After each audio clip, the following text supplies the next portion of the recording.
buenos días, Miguel. Muchísimas gracias por aceptar esta invitación a Mamá, Maestra y Terapeuta.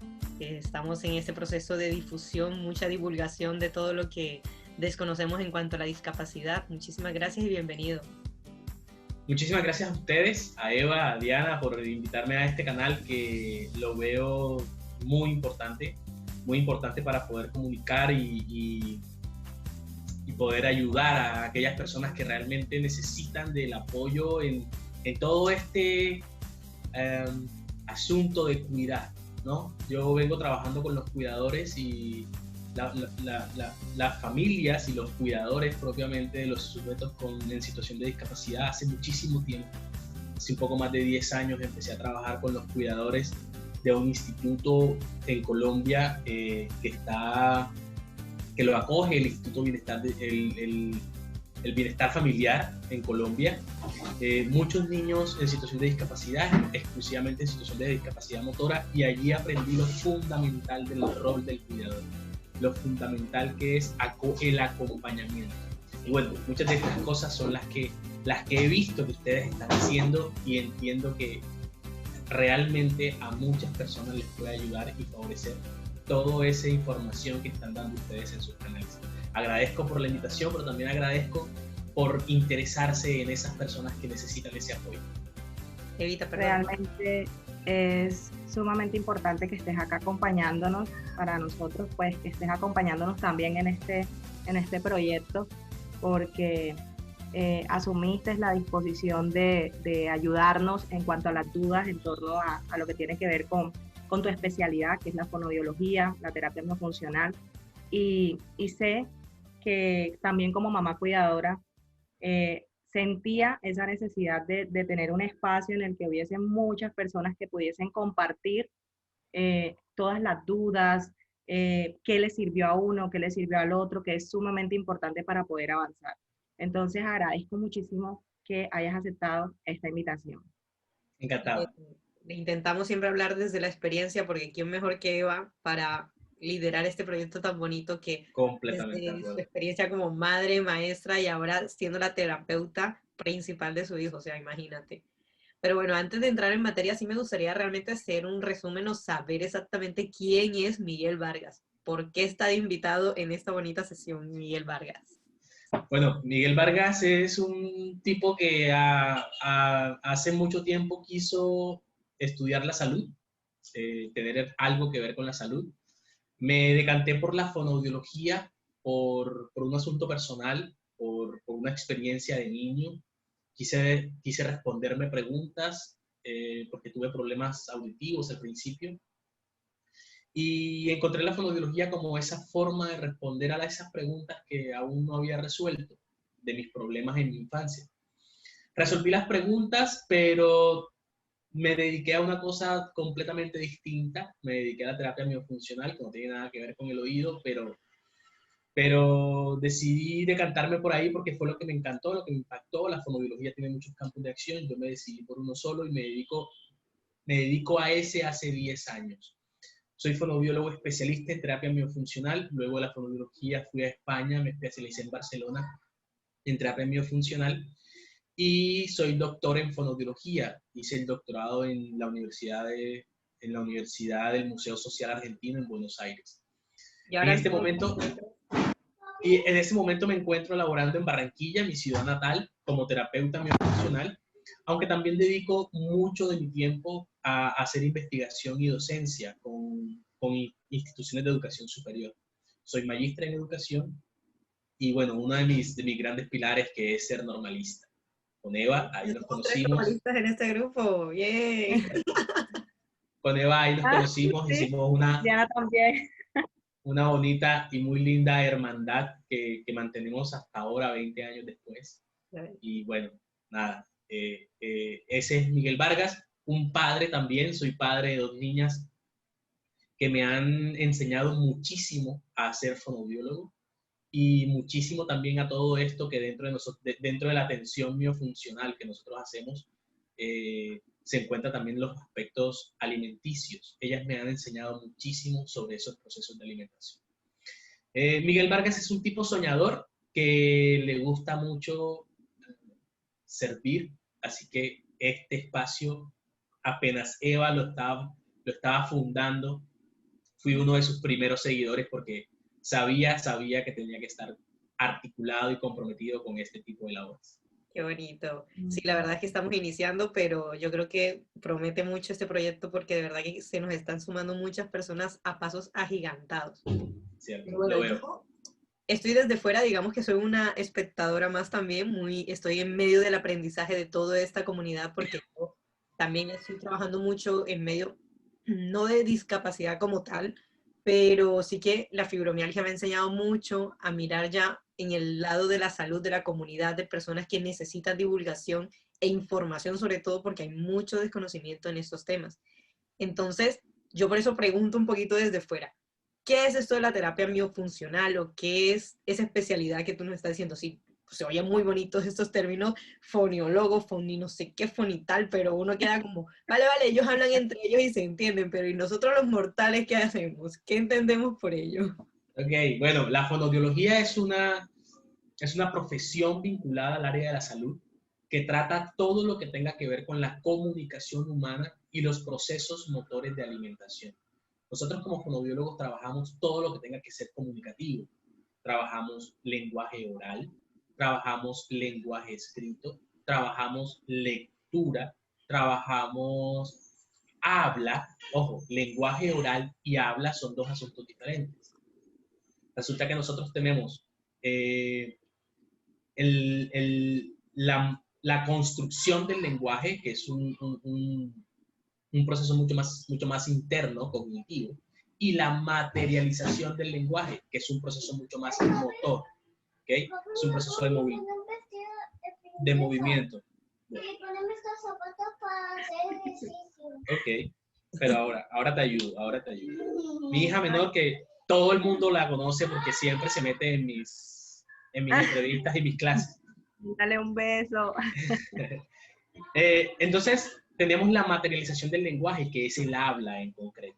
¿Okay? Son dos procesos completamente distintos que están comandados neurológicamente por áreas distintas.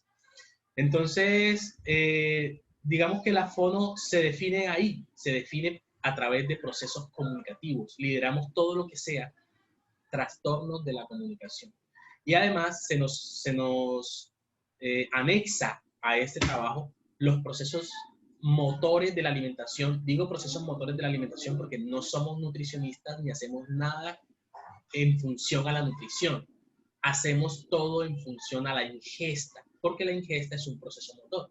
Llevarse la comida a la boca, movilizar la lengua y tragar es una acción sensoriomotora.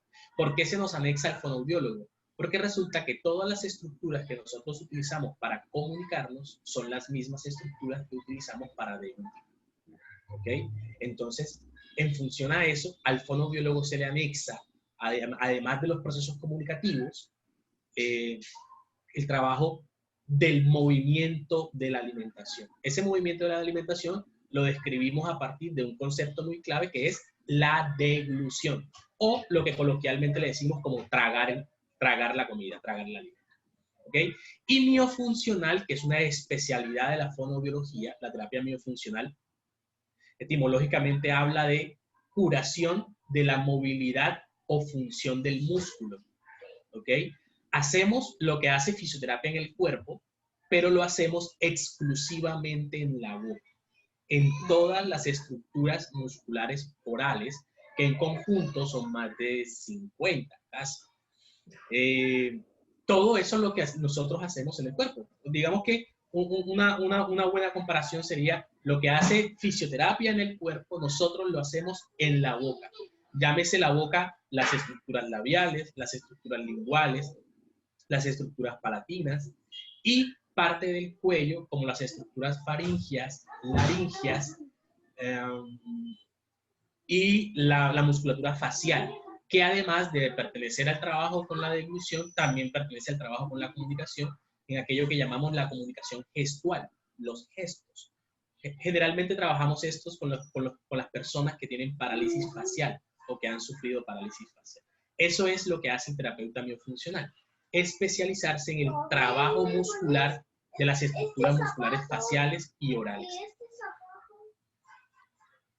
Bueno, yo tengo cantidad de dudas y sabes que aquel día hablábamos sobre eh, una palabra que tú utilizas, STOTMAT, algo así que de las reacciones, no me acuerdo bien Es, ajá, estomatomáticas. es una palabra toda larga que Miguel usa para explicar algunos elementos de la terapia miofuncional. Pero mira que tengo una pregunta por aquí de nuestros seguidores, de tus seguidores también, porque tú eres el fono oficial de la página. Eh, y también una pregunta que yo te hice en algún momento, que hablábamos de esas reacciones, por eso llegamos a ese punto. Deiber de Villamil nos pregunta, ¿por qué un niño con parálisis cerebral no puede comer sólidos, pero sí papillas o líquidos? ¿Qué es lo que sucede? Olvida masticar, los músculos de la masticación están atrofiados, la tráquea y la lengua no funcionan correctamente, o sea, en ese contexto, ¿qué es lo que está pasando allí? Y uno a eso, la pregunta que te hice hace unos días que charlamos, y es si los niños con parálisis cerebral pueden tener avances, así sea lo que hablábamos de micrologros en términos de la parte de la deglución. Ahí la uno. Ok. Digamos que voy a intentar ser lo menos técnico posible. Sí, por favor. Resulta que nosotros en el cuello tenemos dos tubos juntos. Literalmente tubos. Uno de esos tubos, que es este que se me ve aquí a mí, que generalmente se le ve a los hombres, es la laringe. Ese es el tubo especializado para el aire. Por ahí pasa respiración. Pero detrás de la laringe, completamente pegado, o sea, el vecino de al lado, literal, el vecino de al lado de la laringe es la faringe. Y por debajo de esa faringe, la faringe conecta con el esófago. Es decir, que el segundo tubo es el tubo del alimento. Estos dos tubos tienen una misma entrada. Esa misma entrada se le llama vestíbulo laringio y transición faringeo-esofágica. O sea, los dos tubos se conectan por un espacio. En ese espacio pasa aire, pero también pasa alimento. Ahora, la fisiología humana es muy perfecta. Cuando el alimento va a pasar, el tubo de aire se cierra, dándole paso, haciendo un solo tubo, el tubo del alimento. Pero cuando el alimento no pasa, no hay alimento, el tubo de aire se abre, dándole paso a la respiración. ¿Ok? ¿Qué pasa con el parálisis cerebral exclusivamente? Y no solo con el PC, sino con todos aquellos que tengan limitaciones motoras. Parkinson, una esclerosis, cualquiera que tenga limitaciones motoras. ¿Qué pasa? Los movimientos a causa de problemas neurales se enlentecen. Un PC tiene movimientos mucho más lentos que una persona en una condición natural muscular. ¿Ok?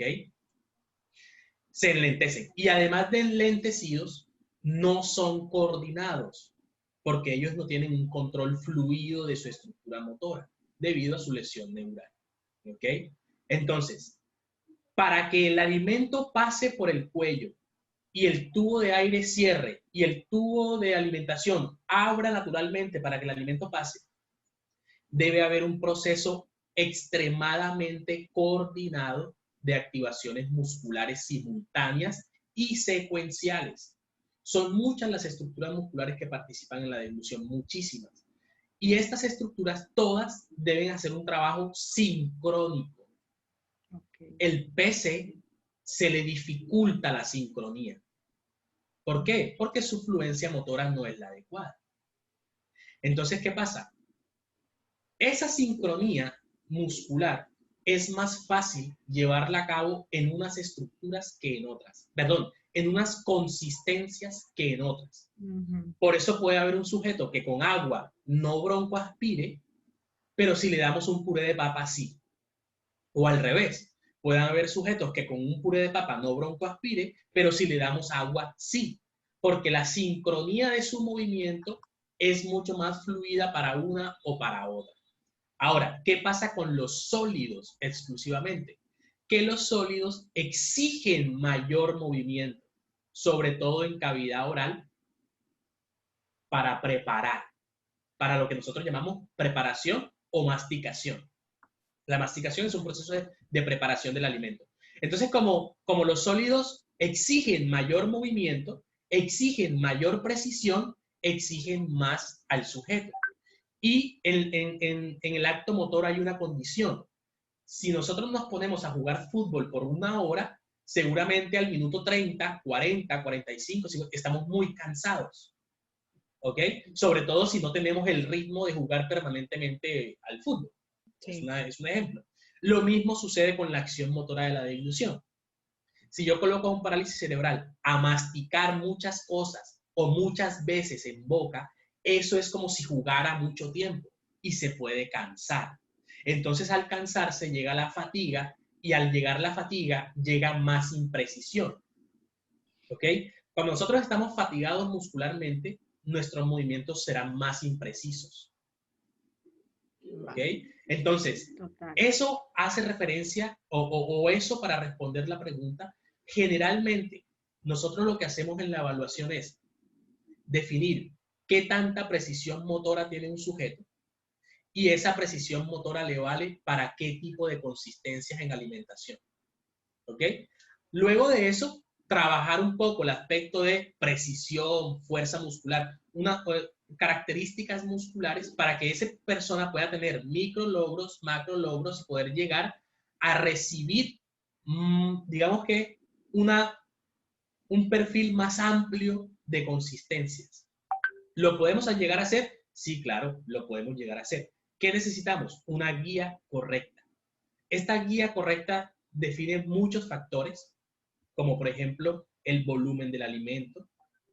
El utensilio con el que se proporciona el alimento al paciente también es muy importante. Llámese una cuchara grande, una cuchara pequeña, una cuchara de silicona, una cuchara de pasta, un vaso, un pitillo, dependiendo cuál es la consistencia que estamos midiendo.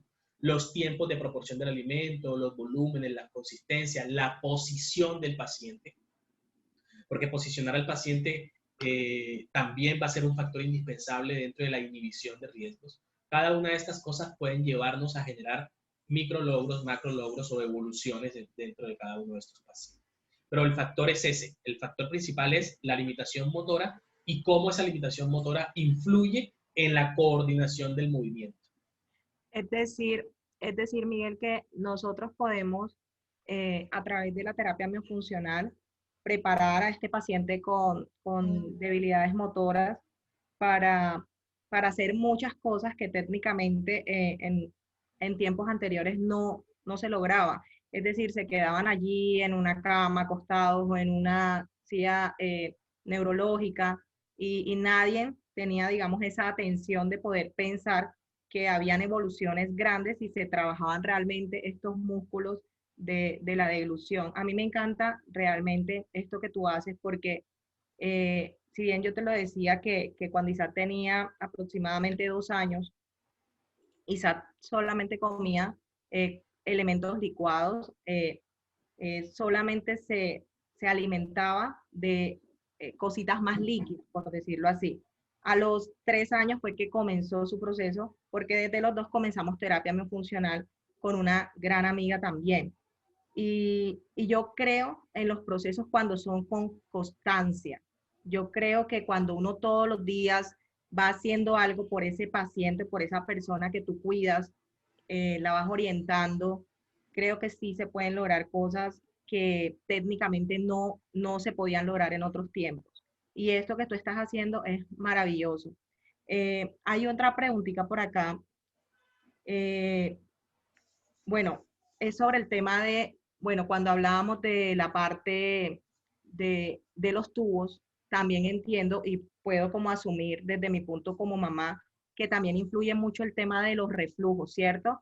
Porque como trabajan asincrónicamente estos tubos, es lo que se me viene a la mente, porque la mamá pregunta, es una gran seguidora también, Ana Quintana, y nos pregunta, ¿qué hacer con una niña de 2 añitos que no camina, que quiere comer, pero si come mucho, lo devuelve todo? Ella ahora está medicada porque tiene mucho reflujo. Y hay días en que no se sabe qué más darle de comer porque generalmente hay un reflujo constante. Con Isam me pasaba que le daba el alimento y me bañaba completo, o sea, era casi todos los días, todos los días. En este proceso de terapia miofuncional fue duro para mí, fueron días en los que lloré mucho porque yo decía, bueno, le doy el alimento y me echaba el alimento encima, totalmente me bañaba. Y yo sé por qué están pasando muchas mamás que están en este proceso de querer pasar del alimento más suavecito, más líquido, a un alimento un poco más consistente. Entonces, ¿qué le podrías decir a esa mamá? El reflujo es un problema que tiene todo paciente con PC precisamente por lo mismo, porque el reflujo lo contiene varias estructuras valvulares, de hecho dos, el esfínter esofágico inferior y el esfínter esofágico superior, que son dos estructuras de cierre de ese tubo de alimento, que no permite que el alimento se devuelva, ¿no? Y que solo se activa cuando el alimento va hacia abajo. Los parálisis cerebrales sufren mucho del reflujo. Cuando el reflujo se marca por grados, cuando el reflujo es muy fuerte, muy severo, necesariamente toca hacer un trabajo con gastroenterología, indiscutiblemente. Cuando el reflujo, digamos que es menos severo y podría ser un trabajo funcional, lo que nosotros tenemos que hacer es extender un poco los tiempos de alimentación, empezar a jugar con la digestión, que la alimentación no sea muy rápida. Esto es un error que tienen muchos padres y es que empiezan a generar una alimentación muy rápida por la intención o el querer o el deseo de que el niño coma, quiere que lo haga muy rápido porque si no entonces lo deja de hacer o ya no quiere más, o si espera un espacio ya el niño se desentiende de la comida y no quiere volver a recibir comida. Pero esto puede llegar a ser un error porque puede fomentar el reflujo gastroesofágico. La alimentación debe extenderse máximo hasta los 40 minutos en niños con parálisis cerebral. Tampoco puede extenderse más allá. ¿Por qué? Porque al extenderse más de 40 minutos, el niño empieza a gastar más energía de la que está comiendo y eso puede llevarlo a disminuir el peso o a alterar su ganancia nutricional. Entonces, como primer factor, extender un poco la alimentación, que la alimentación no sea tan rápida, sobre todo si es alimentación líquida, ¿okay? Que no sea tan rápida. Dos, mantener las acciones que previenen el reflujo, no acostarse por lo menos después de 45 minutos de haber comido, no acostar al niño, porque eso fomenta el reflujo. No permitir movimientos desbalanceados o movimientos fuertes en el momento de la comida, mantener al niño sentado al momento de comer, sentado en una posición correcta. Una posición correcta es una posición semi-Fowler, que es algo así como inclinado en mecedora. Máximo puede ser inclinado en mecedora. Más hacia abajo, no. Vertical tampoco, 90 grados, como si fuera sentado en una silla, tampoco, porque el niño con parálisis cerebral va a tender a no quedarse quieto y generar movilización o movimientos al momento de comer. Preferiblemente sentado como en forma de mecedora. No fluctuar en la medida de lo posible, esto no va a aplicar para todos, pero para quienes apliquen, no fluctuar de pudding, que es como una especie de puré picados, con líquidos, no mezclarlos, ¿okay? Como que no mezclar comida de consistencia más fuerte con comida de consistencia líquida o con líquidos, porque esto puede generar mayor reflujo. Ahora, quienes solamente sean líquidos, porque entiendo que muchos peces solo se alimentan con líquidos, todo licuado, todo batidos,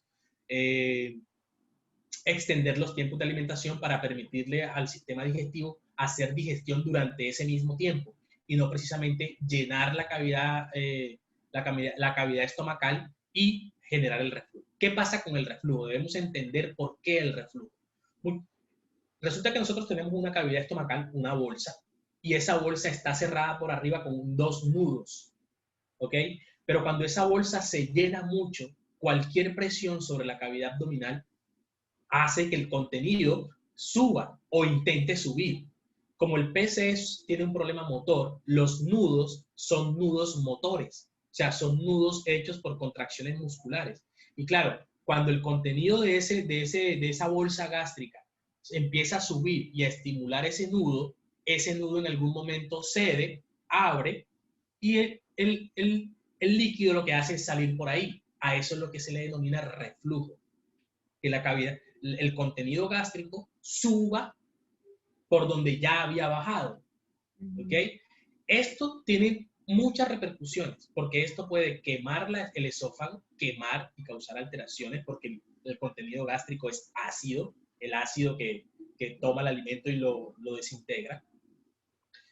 Y cuando genera y pasa mucho en los pacientes con PC, ese contenido gástrico algunas veces es llevado, el reflujo es tan alto, porque el reflujo tiene niveles, el reflujo es tan alto que a veces entra por el tubo de aire y eso genera neumonías aspirativas. Está aspirando contenido gástrico. Eso es un error muy grande y es además un riesgo de muerte para cualquier sujeto.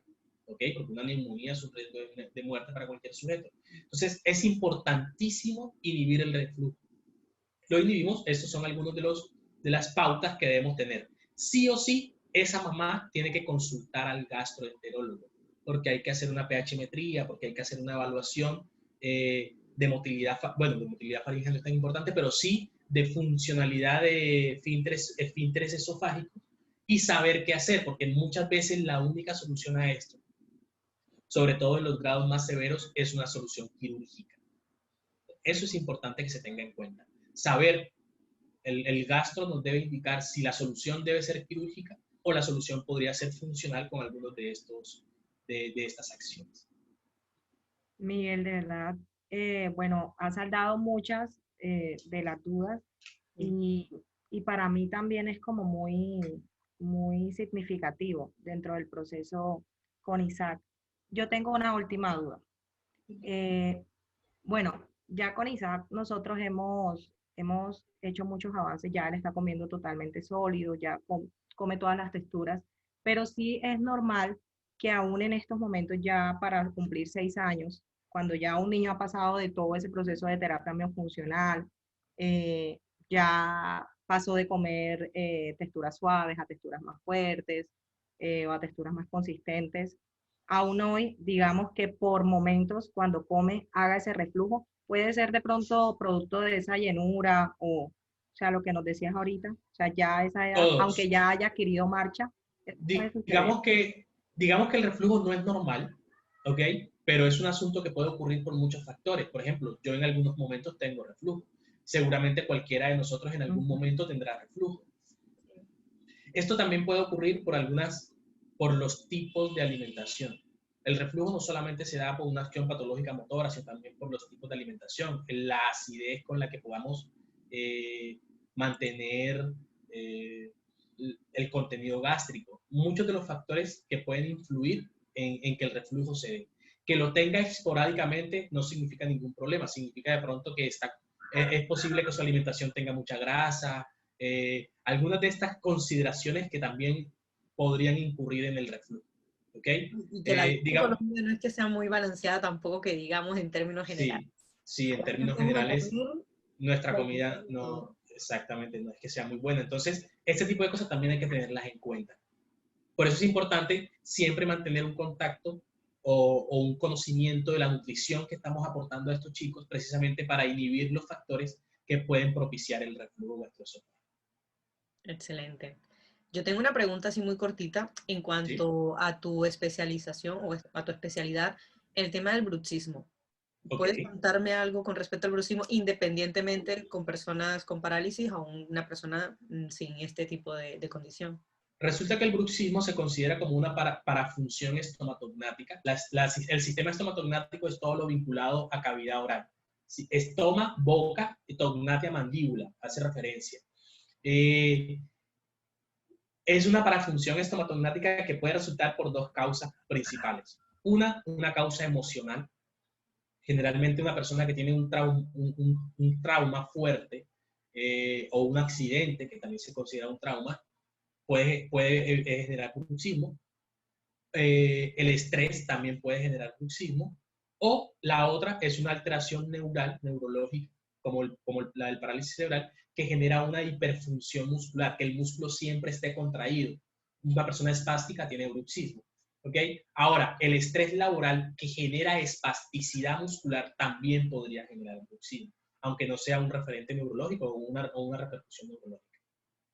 ¿Se puede eliminar? Sí, se puede eliminar. las perspectivas de eliminación del bruxismo son muchas.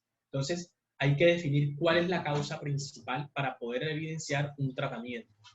¿Qué pasa? Los músculos de cierre mandibular se tensan tanto que hacen que los dientes friccionen uno con otro. Importante trabajarlo. ¿Por qué? Porque lima los dientes, o sea, hace que los dientes sean horizontales completamente. Exactamente. Liman los dientes. Falta de colmillos. Hace que los dientes sean horizontales completamente y eso está mal porque los dientes tienen que mantener su forma para poder generar el corte.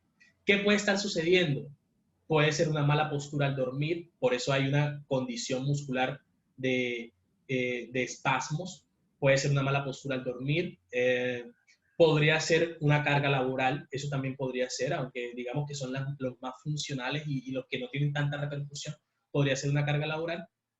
O ya la parte emocional o psicológica podría ser la causa de un accidente o de mantener siempre pensando en algo que hay. Digamos que eso genera estrés. Mantener siempre pensando en que hay algo que hay que solucionar, que no se puede, eso genera una tensión y esa tensión puede generar bruxismo. Entonces, el punto central sería detectar el origen, la causa, y poder solucionarla de la forma, si la causa es emocional, pues lo que hay que solucionar no precisamente es el espasmo o la contracción muscular, sino precisamente el asunto emocional o traumático que hay de base. Si el asunto es de espasmos musculares, de hiperfunción, entonces sí entraría yo a trabajar haciendo un trabajo de relajación muscular para que el bruxismo desaparezca. ¿Cómo sabemos entonces la diferencia del problema muscular y no emocional? Porque emocional yo lo tengo claro a nivel de ayuda psicológica, de meditar, sobre todo de aprender a conocer realmente dónde está el origen de todos esos pensamientos nuestros. Pero okay, ¿cómo detectamos cuando hay un problema, sea neuronal o muscular físico? El problema neuronal tiene que ser, el problema neurológico tiene que ser evidente, o sea, sería un problema evidente, o sea, que digamos que no tendría que ser su caso. Pero ya si el bruxismo está muy avanzado, ya deja de ser solo una causa emocional y pasa también a ser una causa motora, porque el músculo ya empieza a alterarse en cuanto a espasticidad, a contracción, hay hiperfuncionamiento, le denominamos nosotros técnicamente. ¿Cómo detectarlo? Trabajando la estructura muscular y generando cambios en la estructura muscular.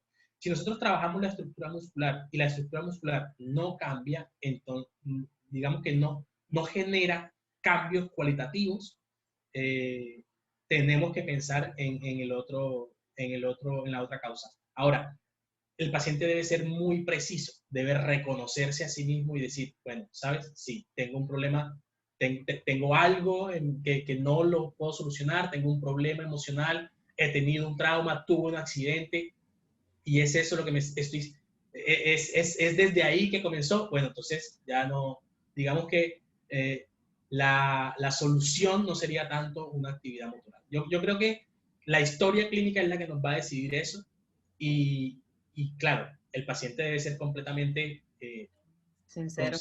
consciente y sincero para poder encontrar realmente un punto de partida de ese problema. Vale, pues nada, yo por mi parte, nada más que agradecerte este tiempo que ya nos hemos extendido un poquito más de lo que es disponible, así que yo te lo agradezco muchísimo, Miguel, de verdad que no solamente para mí, que ya como lo digo antes, a veces pecamos de desconocimiento y realmente conocer de fuentes verídicas y de primera mano este tipo de información nos ayuda mucho a salir adelante y sobre todo a buscar alternativas, que es lo que siempre he dicho, tenemos que buscar alternativas adaptadas a cada necesidad. No podemos hablar de algo genérico porque a fulanito le funcionó tal cosa, a mí también me va a funcionar. No. Siempre tenemos que buscar realmente en cada cuerpo y en cada por qué suceden las cosas y ahí buscar una solución. Cada quien es un mundo diferente y cada quien tiene cualidades particulares, aunque sea enmarcado en un concepto de parálisis cerebral, aunque sea enmarcado en un concepto de neurológicos, aunque sea enmarcado en un concepto de síndrome de Down. No todos los síndromes de Down son iguales, no todos los parálisis cerebrales son iguales. Cada uno se evoluciona o cada uno se aborda de manera diferente. Eso es importante tenerlo en cuenta. Muchas gracias. Evita, ¿tienes algo más por añadir? Solo agradecimiento para Miguel y pues que quisiera que de pronto él en una frase corta nos instara como comunidad a seguir creciendo, a seguir trabajando por nuestros niños, por las personas que cuidamos, porque realmente siento que en casos hay como un poco de inactividad, y esa inactividad por parte también del cuidador. No, es que ya lo diagnosticaron, es que ya le dijeron que ya él no va a hacer, no va a hacer, no va a hacer. Todas esas cosas van generando también que hayan retardos en los procesos. Entonces sí quisiera que de parte de una persona que admiro muchísimo, nos instara como comunidad en unas cortas palabras, Miguel, y de verdad muy agradecida porque hayas aceptado la invitación y porque hayas estado acá con nosotros. Entonces te dejo para que les des unas palabras de ánimo a nuestra comunidad. Eva, yo siempre que me enfrento a padres y a cuidadores, les traigo conmigo un concepto, un pensamiento de Pablo Pineda. Pablo Pineda es un chico con síndrome de Down, español, y cuando yo empecé a estudiar todo esto de la discapacidad, me lo encontré, y un día se me quedó una frase que dijo, y es: los causantes, los pilares de la evolución de un sujeto en situación de discapacidad son sus padres, nadie más. Son los causantes de la evolución. Si usted como padre, como madre, como cuidador o cuidadora quiere que esa persona evolucione, lo único que tiene que hacer es trabajar para su evolución. Y evolucionará. Micrologros, macrologros, pero evolucionará. El papel del cuidador, como lo dije al principio, es completamente indispensable. Y yo se lo digo a diario a los papás, a las mamás, a las abuelas que llegan a mi consulta. Usted puede estar enfrente de cualquier profesional, el mejor profesional del mundo, que si ese caso, que si ese sujeto, el caso en general, no tiene un cuidador comprometido, la terapia no sirve, la terapia no funciona. El mejor terapeuta de un paciente es su cuidador. Eso no tiene duda. Mi trabajo como fonoaudiólogo no es tan importante como el trabajo que puede hacer de acompañamiento del cuidador. Claro, el profesional tiene que direccionar, porque yo entiendo que aunque el padre y el cuidador se conviertan en terapeuta, deben mantener algunos conceptos técnicos y claves, ¿ok?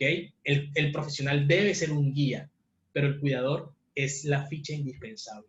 Así que a trabajar por los suyos, pregunten lo que quieran, tienen este espacio para eso. Cada cosa que tenga que ver con fonoaudiología, seguramente yo les responderé. Y nada, encantado de estar aquí en este espacio con ustedes. Muchísimas gracias. Y bueno, nada, a mí me resta... Perdona. Nada, a mí me resta invitar a quienes no pertenecen todavía a la comunidad de Facebook, quienes nos están viendo directamente por YouTube, de pronto es la primera vez que nos ven. Tenemos un grupo en Facebook, tenemos una página en Facebook llamada Mamá, Maestra y Terapeuta, y ahí estamos en comunidad siempre dándonos muchísimo apoyo. Así que nada, muchísimas gracias, comparte, dale like y por favor todos los comentarios y dudas que tengan debajo en la descripción pueden hacer todo lo que necesiten. Un beso. Las redes sociales de Miguel también, que nos diga sus redes sociales. Sí, pues en general es un poco muy profesional, muy técnico, porque está dirigido mucho a profesionales, pero pueden encontrar algunos tips acerca del trabajo miofuncional, acerca de cómo trabajar los músculos. Un próximo tema al que me podrán invitar es poder hacer estrategias de estimulación muscular facial en casa. Encantado estaría de brindarles esta información. Así que, bueno, me pueden encontrar como Miguel Vargas, así con mi nombre completo, Miguel Vargas, terapeuta miofuncional, en Facebook, en Instagram y en YouTube. Muy bien, fantástico. Yo te invitaré para mi canal de fibromialgia también, que seguro que tendré muchas personas ahí. Excelente, perfecto, encantadísimo. Un abrazo, adiós. Un besote, Miguel. Gracias.